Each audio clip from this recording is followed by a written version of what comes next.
Listo, buenas noches con todos. Vamos ahora a iniciar. Gracias ahí por el tiempo. Está bien. Vamos a seguir avanzando con un nuevo capítulo acá en nuestro podcast Ciberseguridad para Todos. Nos está acompañando Diana Guzmán. Sí, es una especialista dedicada obviamente al mundo de toda la parte de criptografía. Está bien.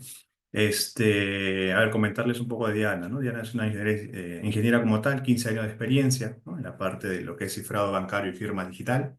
¿Estamos?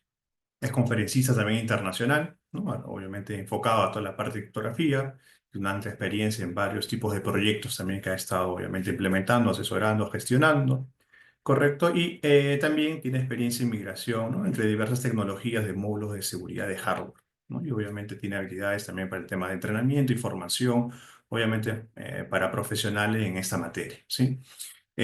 Como se menciona en el título, vamos a ver ahora lo que es criptografía defensiva ante un ataque cuántico, ¿sí? Que es un tema obviamente bastante relevante, ¿no? Bastante importante. Justo acá en Perú, pues muchas organizaciones también están mirando cómo poder realizar ese tipo de implementaciones. ¿No? Vamos a ver temas de definiciones, como por ejemplo bit y qubit, ¿correcto?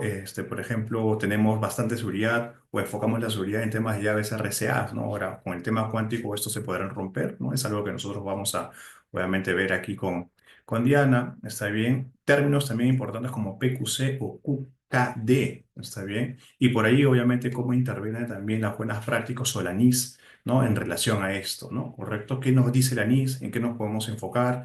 No existe como tal ya una metodología, no existe buenas prácticas para poder esto abordarlo.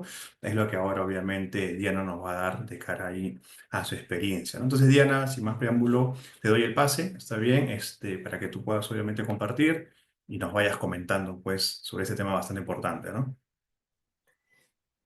Claro que sí. Muy buenas tardes, noches a todos. Qué placer estar contigo, Luis, aquí en tu podcast. Muchas gracias por la invitación. Sin duda, creo que estamos todos bien afortunados de vivir un momento trascendental en temas de ciberseguridad, que es el cambio de paradigma, ¿no? De esa estrategia criptográfica que es nuestra defensa contra los ataques cotidianos a saltar a temas de computación cuántica, por ende a defensas de criptografía postcuántica. Entonces, saludos a todos, vamos a iniciar. Espero que me puedan confirmar, o tú, Luis, si me puedes confirmar cuando veas mi pantalla, Ya, por te favor. confirmo. ¿Sí se ve? Todavía no lo visualizo, a ver, me confirmas. Ya, está cargando. Ahora sí está ya. Perfecto. Entonces, pues vamos a empezar y a pesar de que ya hiciste una muy amable introducción de su servidora, nuevamente mi nombre es Diana Guzmán, trabajo para la compañía o presto mis servicios para la compañía fabricante de tecnologías de encripción, tecnología de ciberseguridad, pero enfocada en un nicho muy particular que es la criptografía aplicada a procesos críticos de negocio. Esta es una compañía alemana. Sin embargo, los saludo desde la Ciudad de México. Yo estoy basada aquí. Desde la Ciudad de México brindamos atención a todos nuestros clientes de Latinoamérica. Y bueno, el objetivo de Timaco es poder ser ese puente entre la tecnología, en este caso criptografía, y las necesidades, regulaciones u otros drivers del ecosistema tecnológico. Siempre intentándolo hacer lo más amigable posible, lo más entendible posible y lo más sencillo posible, ¿no? A pesar de que la criptografía es matemáticas, eso no nos lo vamos a poder evitar, sin duda. Pero hoy lo intentaremos hacer de un poquito más divertido. Eso es lo que les mencionaba, estamos presentes a nivel mundial. Yo estoy acá en Ciudad de México, tengo 39 años, pero ya trabajo aquí desde hace 15, implementando y ahora liderando la estrategia en Utimaco para Latinoamérica. Este es un poquito el overview de nuestro ADN. Brindamos soluciones aplicadas a procesos críticos de negocio como protección de datos sensibles de particulares, gestión de llaves y un ecosistema de soluciones aplicado al sector financiero que sin duda es quien nos aventaja, ¿no? El sector financiero aventaja al resto de industrias en temas regulatorios, en temas de ciberseguridad, seguridad de la información per se e innovación tecnológica. Bien, pues vamos a entrar en materia a lo que venimos acá a escuchar y aprender sobre todo, porque estoy muy de acuerdo con el eslogan de este podcast, Luis. La ciberseguridad no es solo para expertos, es para todos. Todos jugamos un fundamental papel en esta cibercomunidad. Y la noticia para todos es que pues ya desde hace unas cuantas décadas el reloj nos está sonando. Ya escuchamos el tic-tac de la amenaza de la computación cuántica. ¿Esto qué es? Para que podamos dimensionar de qué tamaño es el problema que tenemos todos como comunidad enfrente, vamos a pasar de tener que esperar billones de años, que eso nadie lo iba a ver, no lo suponía ver, para poder en segundos, gracias a un ordenador cuántico, romper lo que hoy por hoy representa nuestra ciberdefensa, que es justo lo que tú mencionabas, que es llaves criptográficas RCA. Como comercial, rápidamente, hablando de conceptos para que todos lo entendamos, solo hay dos tipos de hacer criptografía. Hay dos formas de hacer criptografía, por hardware o por software. Siempre el software va a representar un poquito más de brechas de seguridad que hacer criptografía mediante hardware certificado. Y a su vez hay dos tipos de criptografía, ¿vale? La simétrica, la criptografía, por ahí hay un micrófono abierto, pero Sí, ya descuida, se arregló. yo lo estoy Ah, vale. acá viendo, no te preocupes. Perfecto, es que mi déficit de atención me Sí. lleva a estar en todos lados. Ok, ok. Entonces hay dos tipos de criptografía. Y empezando por ahí, muchos de nosotros que estamos aquí en la audiencia, y mil gracias por su tiempo, tenemos que empezar a diferenciar los conceptos básicos. Es decir, ¿qué es criptografía? ¿Qué es criptología? ¿Y qué es criptoanálisis? ¿Correcto? Muchas veces nos encontramos con estos conceptos y rápidamente la criptología es la ciencia, ¿ok? La ciencia que estudia los mecanismos de defensa.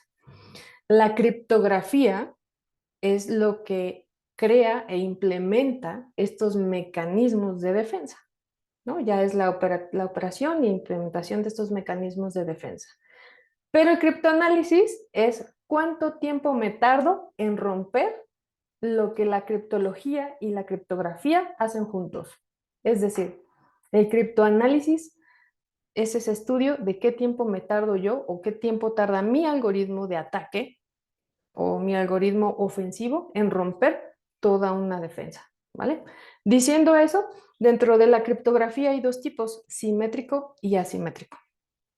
Aquí hablamos mucho de que lo que está en peligro es todo lo que está implementado con algoritmos asimétricos. Como saben, un algoritmo asimétrico quiere decir que es una operación donde se usa una llave para cifrar y otra para descifrar, ¿no? Son llaves diferentes. O para firmar y validar la firma, ¿no?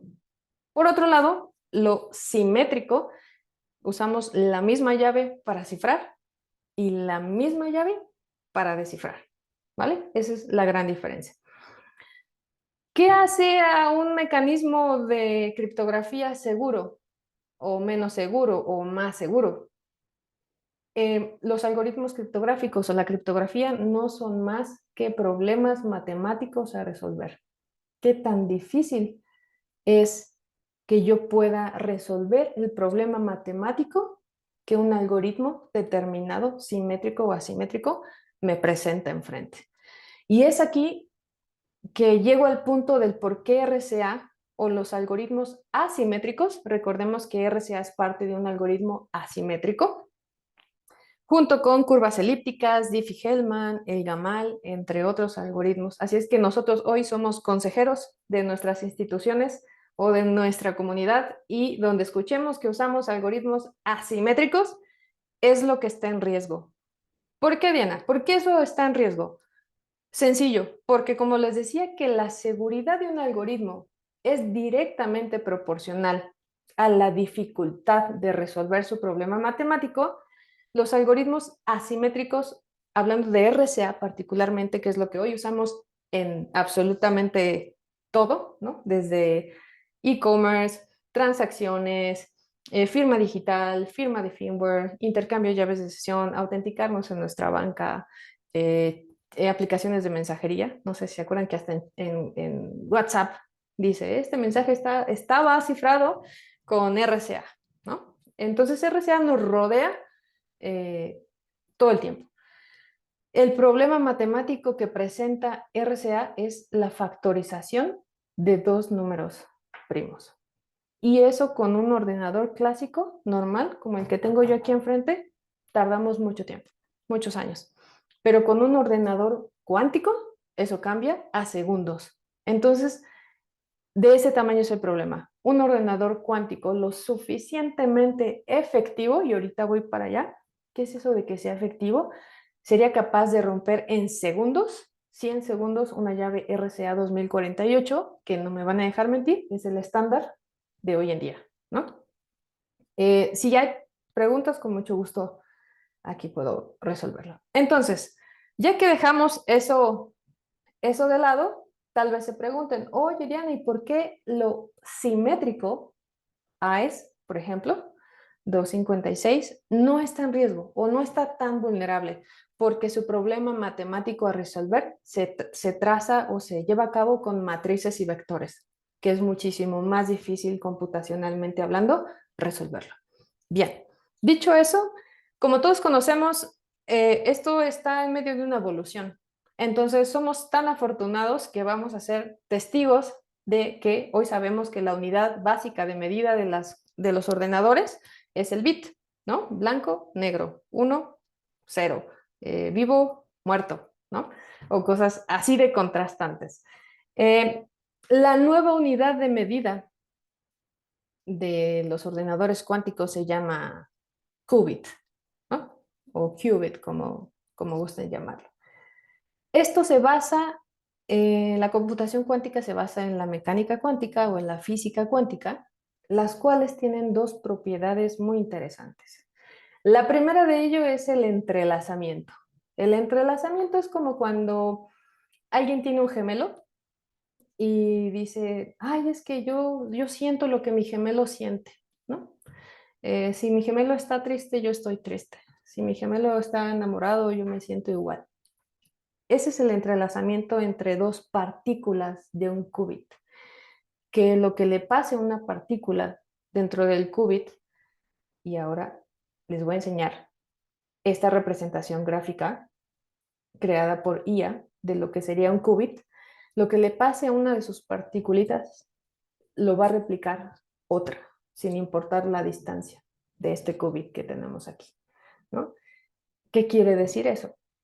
Que si antes un ataque a fuerza bruta, aunque se llamara fuerza bruta, era uno tras otro, tras otro, tras otro, aquí son los dos al unísono al mismo tiempo, ¿vale?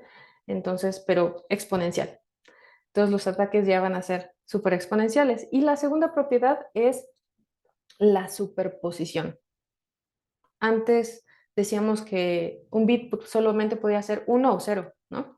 Ahora es cualquier probabilidad en cualquiera de los ejes que estamos viendo ahí, en el de los X, las Y, Z, en diferentes direcciones, cualquier probabilidad entre 1 y 0 al mismo tiempo, ¿vale? Es como si tuviera yo una pelota aquí y la lanzara, solo tengo dos manos, ¿no? A lo mejor lanzo uno a la vez, es como si tuviera 100 manos, todos lanzamientos de pelota al mismo tiempo. Entonces, imagínense qué tamaño van a ser los ataques ahora.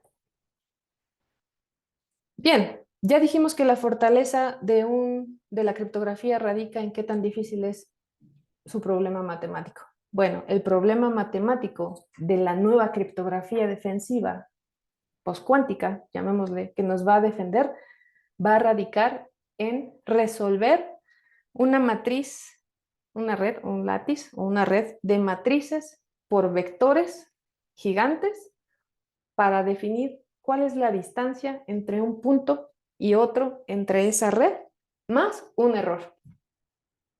Simplemente explicarlo ya me costó un poquito de trabajo, pero y entenderlo estoy segura que también a ustedes, pero este es un problema matemático muy complejo que ni siquiera un ordenador cuántico con sus algoritmos ofensivos es capaz de romper aún, ¿vale? Y ahorita les explico por qué digo aún. Entonces, en eso radica la fortaleza. Como ejemplo, simplemente quiero traerles aquí una imagen de lo que es un ordenador cuántico. Evidentemente, esta chica no entró así al data center, ¿no? Pero es para que comparen nada más el tamaño de un ordenador cuántico, en este caso es el de IBM en Europa, en su nuevo data center, contra el tamaño de una persona, ¿no? Nada que ver con nuestras computadoras actuales. Entonces, el qubit habita como la unidad de medida en esas computadoras y no quiere decir que a mayor número de qubits sea un ordenador más eficiente. Aquí hablamos de calidad y no de cantidad. ¿Por qué creen que IBM, que ya tiene su ordenador, AWS, Google u otros grandes de la industria, que dicho sea de paso, no todos hacen lo mismo? Unos se enfocan en el microprocesador cuántico, otros en la estructura del ordenador, otro en el desarrollo, etc.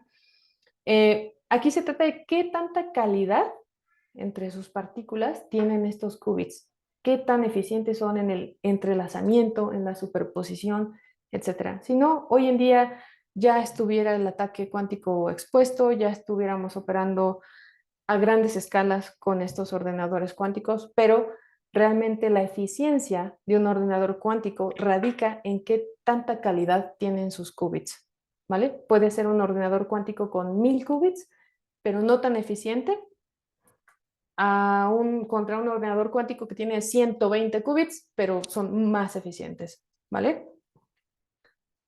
Bien,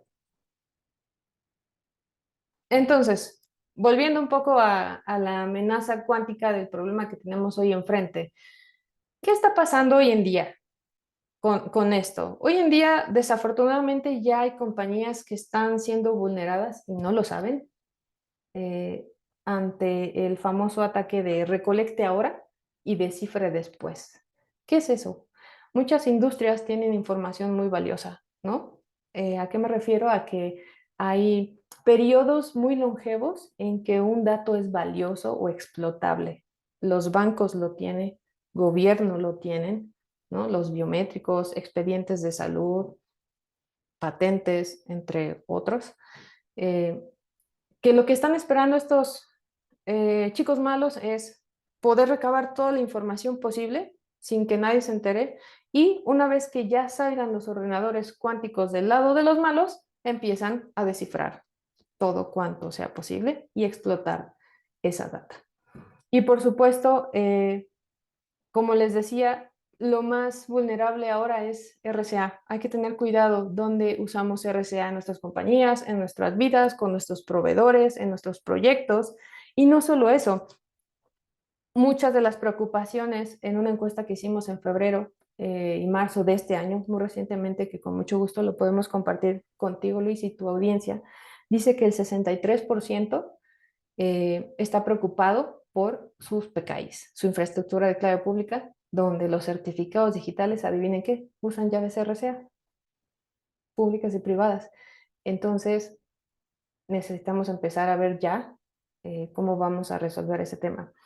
Otros dicen que la protección de datos sensibles, otros dicen que la firma de código, ¿no? Firma de firmware, comunicaciones TLS o comunicaciones seguras que van protegidos también por RCA, está en riesgo. Lo más curioso del caso es que solo el 20% de nuestros 200 clientes o compañías encuestadas ya están iniciando un programa de migración hacia PQC. Lo sorprendentemente es que el 34% dice que empezará dentro de 3 años.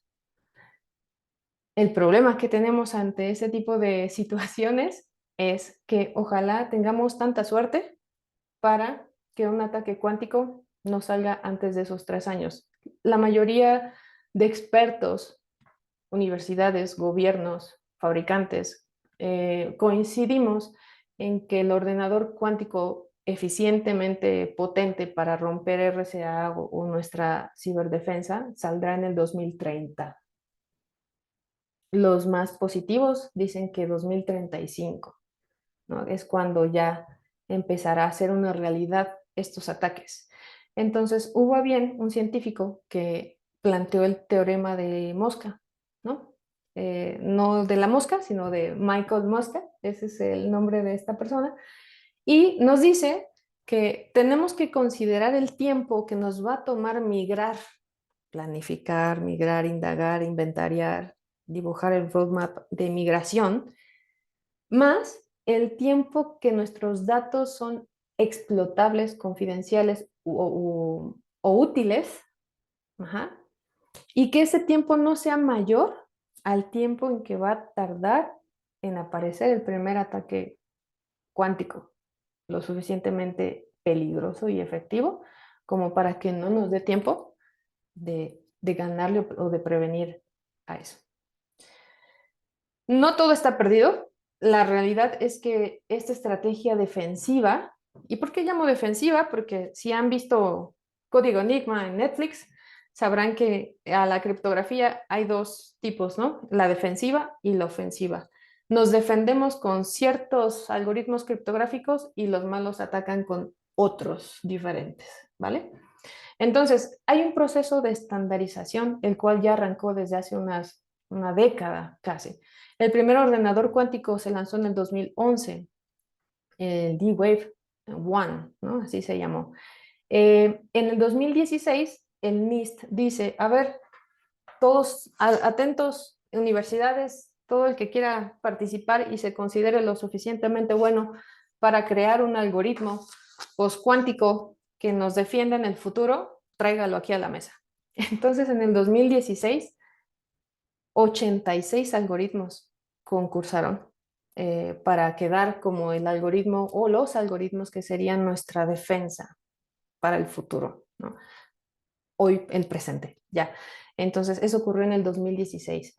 Entonces, a través de los años, el NIST, que es el Instituto Nacional de Estándares y Tecnología de los Estados Unidos, quien rige todas las normas en materia de seguridad y también criptografía, por supuesto, y las mejores prácticas, nos recomienda los algoritmos, y no voy a entrar mucho a detalle técnico, eso lo dejamos para el episodio 2, de qué significa cada uno y cómo implementarlo. Recomienda ciertos algoritmos criptográficos postcuánticos. Solo hay de dos tipos, los basados en redes o lattice y los basados en stateful hash base o basados en hashes para firma digital, ¿vale? Entonces, el NIST desde el 2016 hasta la fecha, ¿vale? Que es 2025, ya ha dado por publicado los algoritmos postcuánticos que van a conformar nuestra defensa. Ahorita les voy a dar el recurso de donde ustedes pueden mantenerse informados siempre de este proceso. Entonces, imagínense que apenas el año pasado, es 2025 ahora, ¿verdad? Apenas en el año pasado, en octubre, se definieron los 3 de 86, 3 algoritmos postcuánticos que que ya están estandarizados y anunciados como recomendados para migrar lo que hoy es nuestra criptografía clásica, RSA, a hacer o empezar a hacer el testing de estos algoritmos postcuánticos. Entonces, esto comenzó desde hace tiempo, las líneas diagonales es cuando se recomendaban ciertos algoritmos como Kyber para cifrado o intercambio de llaves de sesión y para firma digital Dilithium, Sphinx Plus y Falcon, que todavía no está completamente estandarizado. Eso debió ocurrir a finales del año pasado, pero no se logró. A partir del 2025, el NIST dice, para firma de código, para servidores web, para protección de redes, para sistemas operativos, para temas de e-commerce, ya se pueden usar Crystal Skyber o MLKEM, que es su nombre tequi, o Dilithium o Sphinx Plus. Entonces, se dice que en el 2030 los algoritmos de RCA, de curvas elípticas, Diffie-Hellman, el Gamal, ya van a estar deprecados. ¿Qué es eso de deprecados? Que ya no se recomienda usarlos. Puedes seguirlos usando, pero ya no es recomendado.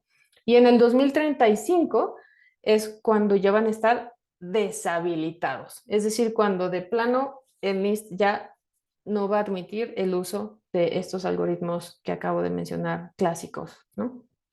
Entonces, al final ya hay algoritmos, tres métodos, tres algoritmos nuevos postcuánticos que nos podemos empezar a plantear migraciones o testing o pruebas de cómo hacer criptografía híbrida. Y ahorita platicamos de eso. Entonces, ok, ya sabemos, Diana, que hay un proceso, gracias al cielo, del cual nos podemos fiar, que es seguro, que esos algoritmos fueron probados con inteligencia artificial para atacarlos brutalmente y estos tres que acabo de mencionar y que les vamos a compartir en la información, eh, ya están estandarizados. Ahora, ¿cómo empiezo? ¿Por dónde empiezo? Es una de las grandes preocupaciones de eh, la cibercomunidad. ¿Por dónde empiezo? ¿Cómo me acerco a eso? Primero, en foros como estos, entendiendo este tipo de conceptos y homologando el conocimiento. Y segundo, establecer tal vez una estrategia de criptografía híbrida. Es decir, así como vamos en una evolución tecnológica del on-premise a la nube, y hay algunas organizaciones que hacen esquemas híbridos, aquí igual, continuar utilizando criptografía clásica, pero también a la par y al mismo tiempo empezar a probar algoritmos criptográficos postcuánticos ya estandarizados. No usemos algo que no está estandarizado, porque si no está estandarizado, parece un trabalenguas esto, podemos quizá correr peligro, ¿vale? Y si no usamos cosas estandarizadas, que es lo mínimo de seguridad básica, vamos a estar en serios problemas. Entonces, eh, estos son los nombres de los algoritmos que ya están estandarizados. Kyber, el método Kyber, el método de Lithium y Sphinx Plus. Y hay documentación acerca de estos algoritmos o implementación, guías rápidas o guías completas en la página del NIST, que ahorita más adelante les voy a decir dónde están esos recursos. Y hay otros muy eruditos que quieren buscar alternativas. No queremos los algoritmos a lo mejor postcuánticos porque nos da un poco de temor que implementar eso sea costoso, que nuestro ecosistema no lo soporte, que no tengamos gente capacitada. Queremos buscar alternativas. ¿Sería una opción eh, alargar la longitud de las llaves, incrementar la longitud de las llaves que usamos hoy en día? Es decir, si ya pasamos de 1024 de RSA a 2048, ahora 4096, no lo recomiendo porque al final el problema matemático a resolver es el mismo. Entonces, en vez de tardar 100 segundos, tal vez tardemos 200 segundos, ¿no? Eh, entonces, está explorando un concepto que se llama QKD o Quantum Key Distribution. Esto básicamente es cómo distribuir llaves, ¿no? Bajo una técnica cuántica, porque es muy diferente la criptografía post-cuántica a la criptografía cuántica. La criptografía cuántica, que se basa en este esquema de Quantum Key Distribution, se basa en fotones de luz, lo que es sumamente tecnologías muy caras, solo ciertas empresas pueden acceder a ello para comunicaciones satelitales, proteger sus comunicaciones, etcétera. Y tiene lados flacos y no tiene un proceso de estandarización aprobado esta técnica. Entonces, la ventaja de Quantum Key Distribution, que es una alternativa a los algoritmos postcuánticos, radica en su poder de entrelazamiento. ¿Se acuerdan lo que les dije de los gemelos? La computación cuántica se basa en fotones y entonces tiene una capacidad de entrelazamiento. Lo que le pasa a un fotón lo reconoce el otro, muy potente. A diferencia de los métodos tradicionales, aquí no hay un problema matemático a resolver. Es más de la particularidad de las capacidades de entrelazamiento de la criptografía cuántica que hace uso de fotones de luz, ¿vale? Pero también se está viendo como una alternativa. Entonces subimos al ring a los algoritmos criptográficos postcuánticos y al QKD, Quantum Key Distribution. ¿Cuál es el mejor? Desde el punto de vista como profesional de ciberseguridad, vámonos a lo seguro, a lo que ya está testeado, a lo que ya está probado y estandarizado. PQC. post-quantum cryptography o los algoritmos que les estoy mencionando. Ya hay un proceso que está corriendo bajo entes reguladores. Con Quantum Key Distribution no hay un proceso todavía de estandarización. Como les hablaba, que depende de la distancia entre sus fotones para el entrelazamiento y detectar qué le pasa a uno y reacciona el otro, la limitante aquí es la distancia, ¿no? Entonces, entre más alejados estén los fotones, más riesgo vamos a tener. Y requiere de mucha inversión, ¿vale? Entonces, a lo mejor, incluso para un banco tan grande, podría ser demasiado costoso. ¿Dónde se implementan estas cosas de los algoritmos postcuánticos? Seguramente ustedes ya saben lo que es un HCM, si no aquí lo repasamos, para eso estamos. Un HCM es un módulo de seguridad hardware o un Hardware Security Module que básicamente tiene un solo objetivo en su vida, que es crear llaves criptográficas, protegerlas y hacer la operativa criptográfica, cifrar, descifrar, firmar, validar en su interior. Y hay dos formatos: tarjeta PCI, que realmente la tarjetita PCI, así se llama, tarjetita PCI, ese es el HCM, ese es el donde se encuentran los coprocesadores criptográficos, los sensores, y ahí ocurre toda la magia, ¿no? Las certificaciones. Entonces se le llama HCM a eso, pero cuando ya se mete en una appliance se le suele llamar HCM a todo.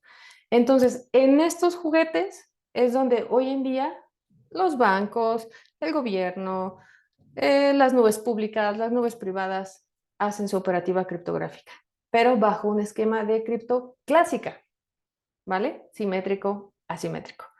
Aquí mismo es donde la magia va a ocurrir, porque aquí es donde van a habitar también, o deberían ser lo suficientemente criptoágiles.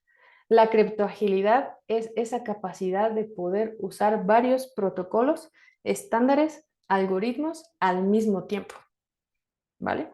Y poder elegir entre uno y otro de manera simultánea. Entonces, se le llama que criptoagilidad a la capacidad que tiene un sistema, o en este caso un HCM, de poder usar uno u otro protocolo, estándar o algoritmo, sin sufrir en el intento, eh, por causas de soporte o de licenciamiento. Entonces, hoy en día, esos HCMs ya deben de contar con esos algoritmos criptográficos estandarizados que revisamos, ¿vale? Para una adecuada protección. Y esto no lo dice su servidora, lo dice el Instituto Nacional de Estándares y Tecnología, quien se encarga de qué? De dar los estándares del ciclo de vida de las llaves criptográficas. ¿Para qué?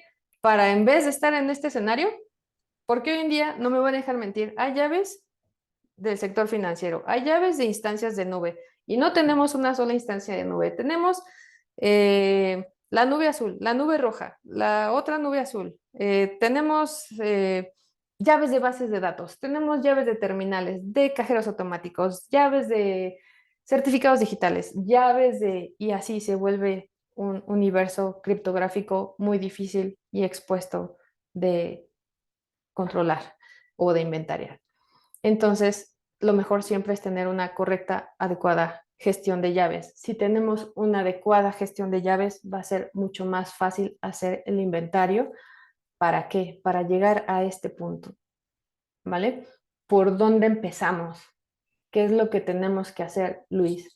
Entonces, Utimaco, en este caso su servidora, lo que proponemos, hay muchas aproximaciones por dónde empezar, pero dado que hemos recibido un premio eh, como los líderes de implementación ya en el campo, en casos de usos reales de la tecnología de criptografía postcuántica, esta es nuestra estrategia. Y bueno, lo primero que toca es inventariar, tomarle una foto a nuestro ecosistema, a nuestros ambientes. Toca hacer preguntas como, ok, conocemos una chava, una chica que nos dijo con Luis en el podcast que tenemos que investigar dónde usamos qué RCA, ¿vale? ¿En qué procesos críticos? ¿En qué procesos críticos? Y ahí vamos tomando nota, ¿dónde usamos RCA? Que debería ser 2048. o si usamos Diffie-Hellman o curvas elípticas en ecosistemas nuestros del negocio o en experiencias hacia clientes, porque son escenarios completamente diferentes para abordar, ¿no? El roadmap es muy diferente. Usamos RCA on-premise, tenemos proveedores cloud que usan RCA para proteger nuestra IaaS, PaaS, SaaS, lo que sea, ¿no? Tenemos servidores o infraestructura donde vivan aplicativos que usan criptografía asimétrica. Estos están capacitados para migrar a longitudes de llaves de casi 70,000 posiciones, ¿no? No lo sé. Entonces, habrá que hacer este tipo de preguntas. ¿Usamos bases de datos? ¿Usamos infraestructura de clave pública? ¿Certificados digitales? ¿Dónde están esos certificados digitales? Porque a veces están regados en la red, ¿no? Hay que inventariar todo eso. Y siempre visualizando escenarios dentro del negocio y hacia los clientes, ¿no? En este caso, si somos un proveedor de algún tipo de servicio donde involucre protección bajo RCA, que hoy es lo vigente. Segunda etapa, a eso también se le llama discovery. Análisis de riesgos. Derivado del inventario. Ya sabemos dónde usamos RCA. Ya sabemos con qué proveedores, ya sabemos en qué instancias, en qué procesos críticos. Vamos a empezar a visualizar qué proceso está bajo mayor riesgo o por qué. Si es dentro de la casa, si es con proveedores, si es con socios, si es en aplicativos, si es en infraestructura. Entonces vamos clasificando los niveles de riesgo y tercera etapa, vamos estableciendo prioridades. ¿Vale? Con base en ese análisis de riesgo hay que establecer prioridades.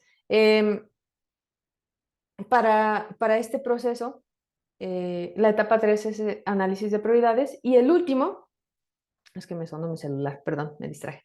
Y la última etapa de este plan es dibujar el roadmap de migración por caso de uso, ¿vale? No hay un solo camino hacia la migración de cripto postcuántica.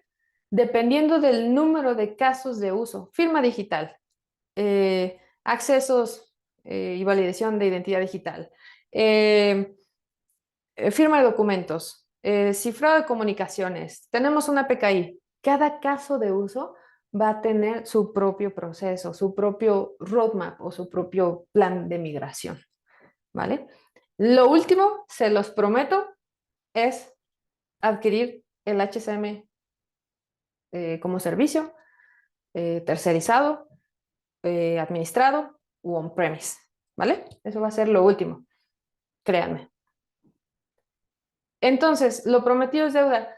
Una de nuestras grandes responsabilidades es la investigación y la información. Información que cura, es poder. Entonces, debemos estar, como bien lo dije antes, como buenos consejeros informados y asesorados con expertos. Eso sí es súper importante, porque muchas veces nuestro core de negocio, nuestra vida diaria, nuestro trabajo todos los días no es criptografía, ¿vale? Entonces, acerquémonos con expertos de la industria para esta índole. Y sobre todo, ¿dónde son las fuentes fiables de información de este salto tan trascendental? El NIST. Vayan a la página del NIST o a la página de la Agencia de Seguridad Nacional de los Estados Unidos o a la página del British Security Industry en el Reino Unido, pero por supuesto el NIST. Ellos son los que llevan la batuta de qué pasa, cuándo pasa, cómo pasa, cuándo se estandariza, si algo se rompió, ¿vale? Si un algoritmo se rompió y hay que hacer un rollback. Por eso la criptografía híbrida y la criptoagilidad es fundamental en nuestra inversión hacia PQC. Ahí está toda la información. Y bueno, ¿dónde nosotros actualmente estamos muy activos? Pues en todos los foros de cripto. Sin duda, todas las grandes corporaciones, los fabricantes de tecnología criptográfica como nosotros, estamos muy inmiscuidos, debemos de estar muy comprometidos en ello. Estos amigos que vemos aquí son mis colegas El del lado izquierdo es Niels, el del lado derecho es Volker. Ellos han sido invitados a la Casa Blanca para llevar el proyecto de análisis de migración de su criptografía clásica hacia la criptografía del futuro. En conclusión, Luis y estimados todos, la protección de datos sensibles con llaves simétricas es una opción. Hay que evaluar en ese análisis de riesgos. Tal vez si hacemos cifrado de datos con tecnología asimétrica, pueda ser una opción migrar hacia la simétrica, ¿vale? Es esos tipos de algoritmos que no están en riesgo, pero hay que hacer ese análisis.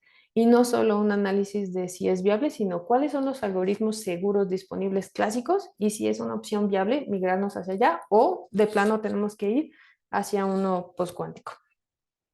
El tiempo para prepararse es ahora. Yo creo que la amenaza cuántica no es realmente una realidad ya ahorita. Yo lo veo más como un llamado a la acción inmediata. ¿Qué tipo de acción? Planificación, investigación, testing, pruebas, análisis, todas esas fases que vimos anteriormente. Cada institución es diferente a la otra, ninguno es igual, entonces ninguno le va a poder copiar la tarea o el examen a la otra institución. Tal vez haya guías prácticas muy similares que todos tomemos como base, pero cada institución va a ser diferente por cada caso de uso. Debemos de tener la buena práctica de contar con ambientes de testing de este tipo de migraciones como cualquier otra. Y usen tecnología hardware para hacer encripción. ¿Hay librerías postcuánticas ya? Sí, pero jamás va a equiparar el nivel de seguridad que tiene contra un hardware, ¿no? Que hace criptografía, un HCM. Y no caigamos en pánico, ¿vale? Hay que estar informados y actuar ahora. Mi llamado a la acción es ese. Ya existe la tecnología, ya hay expertos, ya hay una ruta, ya sabemos cómo ayudarlos y por dónde empezar. Y sobre todo, mil gracias por unirse a esta charla y prestar interés a este tema que sin duda es bastante interesante. Aquí, Luis, para tu audiencia, les he dejado el simulador que no tiene ningún tipo de costo, simplemente hay que registrarse y pueden descargar a través de asesoría, tú los puedes contactar conmigo o sin problema los guío para que cómo puedan instalar el simulador postcuántico para que empiecen a hacer esas pruebas de criptografía híbrida sin que tengan que invertir un peso ahorita, porque ahorita los proyectos son como esta línea que vemos aquí, ¿no? Ahorita el proyecto de postquantum es una maraña que todavía no tiene definición. Entonces, usemos este simulador que es, tengo el orgullo de decir que es único en la industria, es el que están usando los gobiernos que les estoy mencionando. Eh, es un simulador, una gente que se instala en cualquier servidor y los podemos guiar en cómo adoptar este tipo de tecnología para que cuando el proyecto ya vaya tomando forma y ya pasemos el inventariado, el análisis de riesgos, las prioridades y la ruta de migración, entonces sí puedan invertir en adquirir algo que ya saben que van a funcionar, ¿no? Y todo lo que hagan con el simulador es replicable, adaptable y es exactamente la abstracción de esta tecnología que les acabo de mostrar. Gracias. Cualquier cosa, cualquier plática, consulta a través de Luis o por supuesto, ese es mi WhatsApp para que me manden un mensajito. Sé que también hay una comunidad contigo, Luis, entonces total libertad de tocar a mi puerta para cualquier inquietud. No hay inquietud tonta, al contrario. Dice mi mamá que solo hay tontos que no preguntan, ¿no? Entonces, con total libertad, ahí estoy a la orden. Mil gracias. Genial, gracias, Diana, por la explicación. Creo que has tocado temas muy importantes. Tengo un par de consultitas por mi lado. Primero, no sé si dentro del foro hay preguntas, consultas, por favor, lo pueden escribir en el chat. Estamos. Por ahí, Si Omar. no se Sí. entendió todo, lo repito otra vez. Lo repetimos otra vez. Por ahí, Omar mencionaba cómo afecta esto al blockchain. Ya, claro, sin duda, bueno, blockchain aplicado primero, por eso les decía el inventariado, ¿no? Porque hay blockchain enfocado a smart contracts, blockchain enfocado a cryptocurrency, blockchain enfocado a bienes raíces. Entonces, pero al final, recordemos que el blockchain es la descentralización de los datos y estos datos van protegidos, ya sea por un enmascaramiento, por un hashing o por una llave criptográfica. Entonces, simplemente es tratar de hacer un loop con una lupa y ver qué tipo de aplicación blockchain estamos haciendo, de los casos de uso que les menciono, qué tipo de protección de los datos centralizados es la que estamos haciendo para ver si esa parte del blockchain está en riesgo y deberíamos empezar a migrarlo, como las criptomonedas. Hay unas que hacen protección vía RCA y ya ellos ya están más que avanzados en este rubro, o smart contracts, ¿no? Que cifran la información también con curvas elípticas. Entonces, dependiendo de lo que use el mecanismo de blockchain enfocado a qué caso de uso, es saber lo que le podríamos recomendar. Sin embargo, blockchain es un blanco de ataque súper importante, sobre todo las criptomonedas. Sí, sí, sí, hemos visto varios casos Se les puede relacionados con venir esas. abajo Sí, ese tema, sí. tal cual. Por ahí me llamó algo bastante la atención que Perdón, ¿quién mencionabas. preguntó esto de blockchain? Fue Omar. Ah, gracias, Omar, Omar aquí, por tu sí. pregunta. Allí, si gustan, pueden escribir en el chat, por favor. Ya, pero ahí Sí, lanzo una pregunta que me pareció interesante esa parte final, ¿no? Mencionabas ahí que obviamente todo el análisis que se realiza, el tema de PQC está orientado a la parte simétrica, y una de las alternativas dentro del análisis es pasar, ¿no? A la parte simétrica, ¿no? ¿Está bien? Ahora, dentro de tu experiencia, por ejemplo, ¿qué casos de uso que mencionabas has visto que pasan de asimétrico a asimétrico? Dentro de tu experiencia o casuísticas que de repente por ahí nos puedas comentar. particularmente y casi solo y casi siempre cifrado de datos sensibles, como cuáles, biométricos, ¿no? Hoy en día usamos los biométricos hasta para generar una foto en... Es muy mal ejemplo, Sí. no lo hagan porque están regalando sus biométricos, si no es que ya lo hicieron en estas aplicaciones de inteligencia artificial para crear su caricatura, Sus imágenes, tipo claro. Pixar. Sí. Entonces, particularmente en el caso de uso de cifrado de datos sensibles, hay muchas leyes que o iniciativas de ley de protección de datos de particulares, ¿no? La ley o la iniciativa o el adendum tal que recomiendan el uso de cifrado AES 256.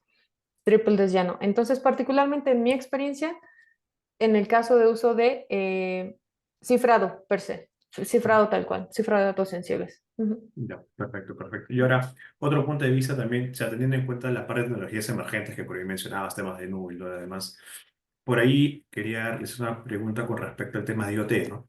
Entonces, como mencionas tú, obviamente que hay un tema de implementación post-cuántico en temas de dispositivos. Me refería teniendo en cuenta que IoT muchas veces tiene recursos limitados, como propia forma, obviamente, de trabajo y de operación, Sí. ¿no? Que podamos tener, de repente, y nos puedas mencionar qué desafíos, ¿no? Podemos tener en cuenta a los que de repente estamos trabajando con temas de IoT o pensamos, obviamente, adoptar ese tipo de tecnologías emergentes, ¿no?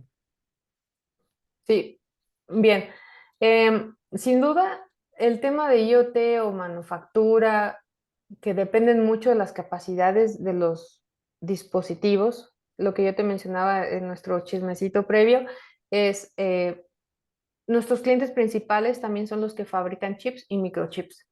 Entonces, ¿por qué? Porque estos microchips van incrustados en temas de IoT. Entonces, nada más es que los grandes fabricantes de este tipo de dispositivos dentro de la industria IoT consideren la renovación de sus dispositivos, porque hablamos de identidades digitales de longitudes muy, muy largas.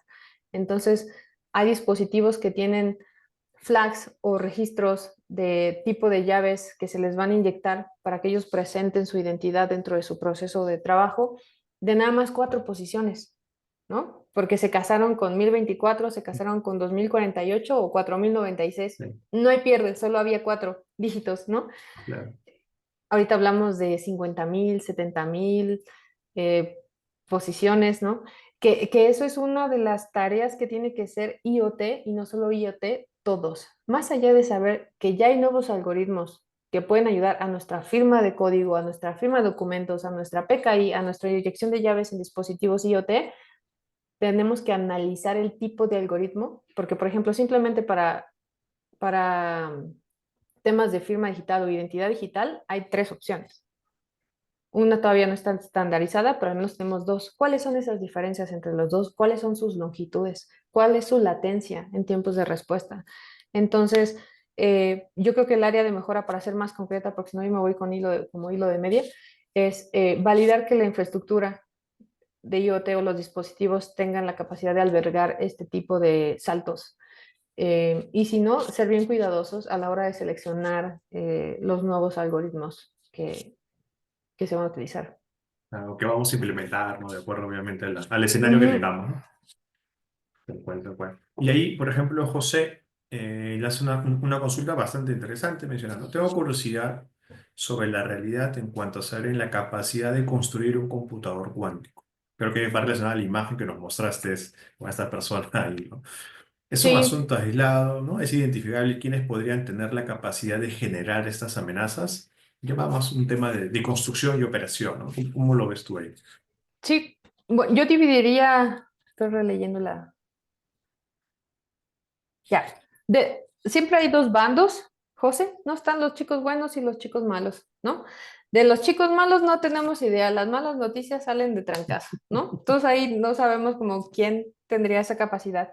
Pero al lado de los buenos, es muy claro. De hecho, en el NIST, en la página, viene quiénes forman parte del consorcio. Bueno, quiénes formamos parte del consorcio. Y cada uno tiene su rol. Por ejemplo, IBM está muy metido en la parte de la estructura del ordenador, ¿no?